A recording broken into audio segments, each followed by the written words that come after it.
नमस्कार, welcome to ज्ञान यात्रा। विज्ञान की बातें सीरीज में आज हम जानेंगे भोजन के बारे में।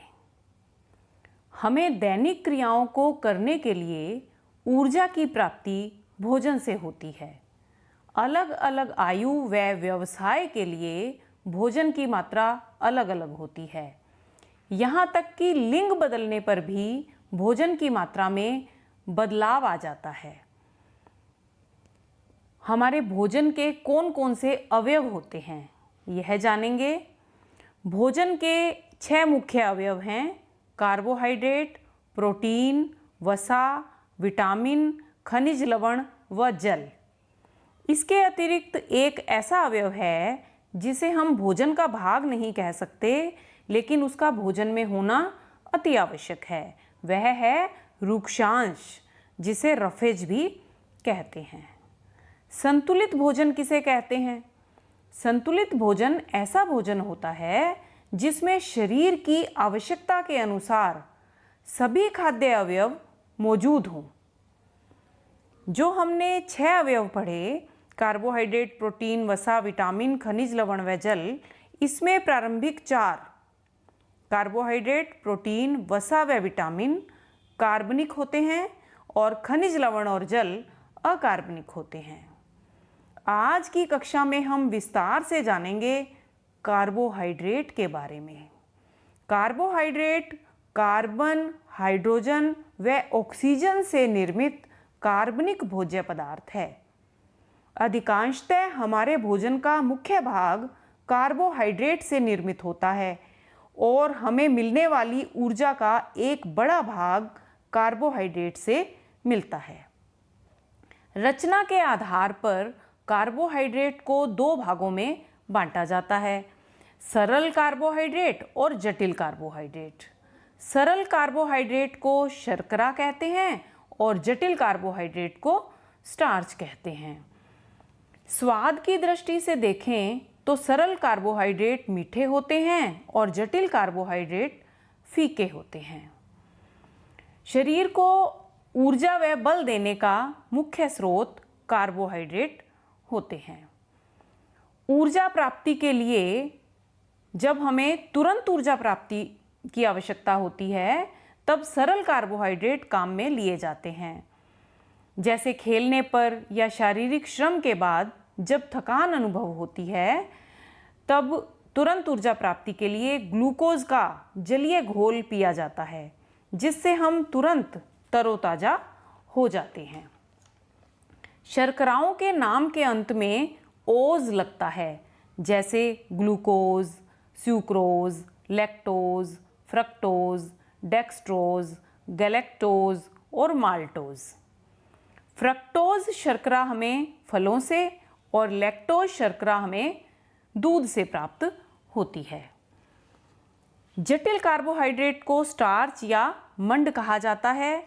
ये शरीर में ग्लाइकोजन के रूप में संग्रहित रहते हैं।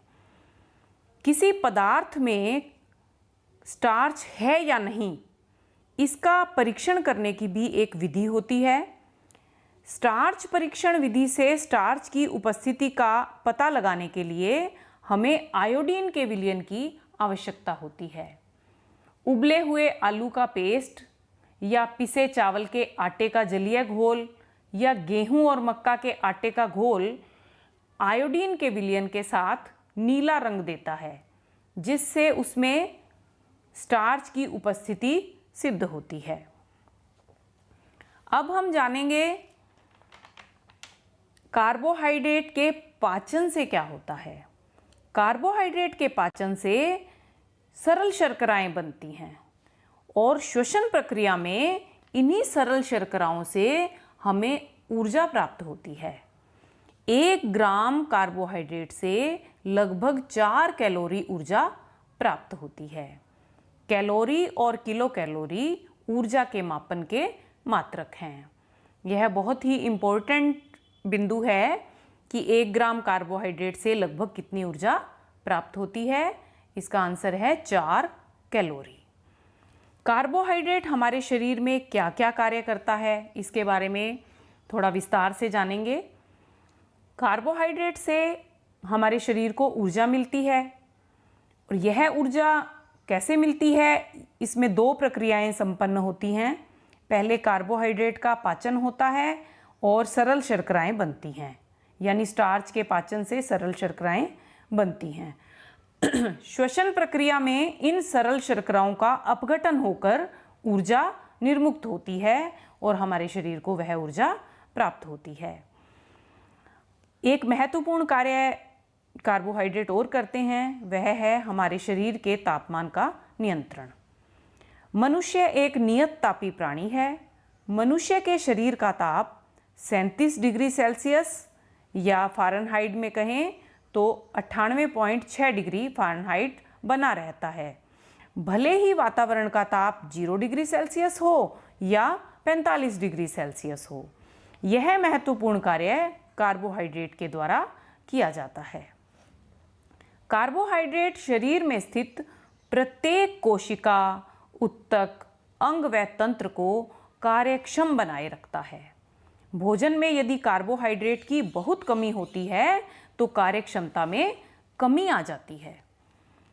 जीवों के शरीर के कुछ भाग भी कार्बोहाइड्रेट से बने होते हैं, जैसे कोशिका भित्ति में सेलुलोज, उसके अलावा काइटिन, पेक्टिन, ये सब जो पार्ट्स हैं बॉडी के, ये कार्बोहाइड्रेट से बने होते हैं। हमें किस किस रूप में कार्बोहाइड्रेट प्राप्त होता है? सभी अनाज, चावल, दाल व कुछ जड़ों वाली सब्जियों में कार्बोहाइड्रेट मंड के रूप में होता है और केला, अमरूद, गन्ना, चुकंदर, मुनक्का, अंजीर, शक्कर, शहद, इनमें कार्बोहाइड्रेट शर्करा के रूप में होता है। कार्बोहाइड्रेट अत्यधिक शक्ति देने वाले और स्वास्थ्य के लिए अत्यंत लाभकारी होते हैं, लेकिन इनकी अधिकता खतरनाक रोगों को जन्म देती है। आज के समय में ओबेसिटी यानी मोटापा एक बहुत बड़ी समस्या है। यह भी कार्बोहाइड्रेट के अधिक सेवन से होता है। अजीर्ण और अतिसार पेट से संबंधित रोग हैं, यह भी अधिक कार्बोहाइड्रेट के सेवन से होते हैं।